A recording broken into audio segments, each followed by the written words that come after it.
Yo mga idol, kumusta? Mandrig mga sports, tabi nga pala ating pag-usapan, latest fight, ang laban ng Pinoy. Pag-usapan natin yan mga idol. Ngunit bago ang lahat, huwag mong kalimutan subscribe at i-click ang notification bell para like kang updated sa atin dito sa upload natin. So masasabi naging intense nga ang nagiging bakbakan ng Pinoy laban nga sa Mexico boxer mga idol na si Lucas. Talagang hindi na nga rin pinalampas pa sa unang round pa lamang po. Talagang pinatunayan pa rin ng Pinoy na kayang dudurugin ang kalaban, na parang kung titignan nating lahat mga idol, parang batang si Manny Pacquiao na maglaro ang isang Pinoy boxer mga idol na si Wiljan Mindoro. Masasabing napabilig nga agad ang ating pambansang kamao na si Manny Pacquiao mga idol. Second round pa lamang po. Talagang ang target nga ng Pinoy boxer mga idol, ang body shot, ang kalaban. Kung bakit na parang nawala nga ang naging stamina ang Mexico boxer mga idol. Naging mainit nga sa naging bakbakan simula nung unang round pa lamang po.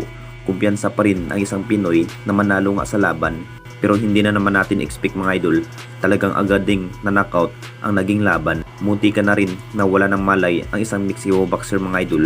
Marami na rin ang kanyang panalunan na may record na 15 wins at walang talo. Talagang ito na nga ba ang magiging pambato at malalakas sa boxer sa iba't ibang bansa.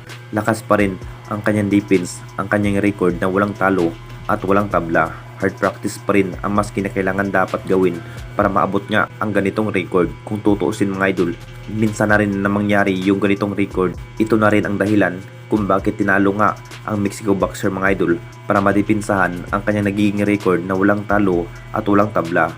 Panoorin na natin ang full highlights video hanggang matapos nga ang magiging mainit na laban. Well, De Breu, he's been in with Diego Pacheco. Yeah, incredible punch. We went rounds with him. Got stopped in the last round. I called that fight. It's kind of an early stoppage too. So normally. Well, he's crafty. He's knows the way around the ring a little bit. He's been in with. Work doesn't really, wow you or anything like that. But hands up, good position, and he's built like a what house he can hit. Yeah, a little more explosive in terms. Sometimes he can be lured into making those mistakes because he's too trigger happy in terms of looking for just the power. De Breu is crafty. De Breu can kind of work his way through this. Maybe this thing can. That length and reach and amateur pedigree, like you said, Chan, to find holes through the shots.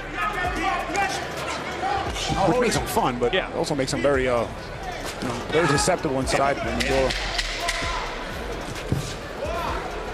Trying to unload as round number one draws to a close. Doro fighting at a distance. Smith alongside Chris Algieri, Paulie Malignaggi. Doro is going wild with some power shots. Yeah, but he's smothering a lot of his work here. And honestly, De Breu is going backward. One of the difficulties in combat sports. Fighter just finished his era. Chris. Chris, at a million miles an hour. You can't find a single Filipino fighter who doesn't want to be like Manny Pacquiao. So yes, I agree, Jen. You see a lot of guys mimicking that style, but there's only one Manny Pacquiao. Yeah. Dito na nagtapos ang naging mainit na laban, tinapos lang sa loob ng 5 rounds. Talagang lakas talaga itong si Wiljan Mindoro. Tagumpay pa rin na dipinsahan ang kanyang undefeated record na walang talo. Anong masasabi ninyo mga idol tungkol sa ating video? What a blast from the Filipino fighter in round number 3. Just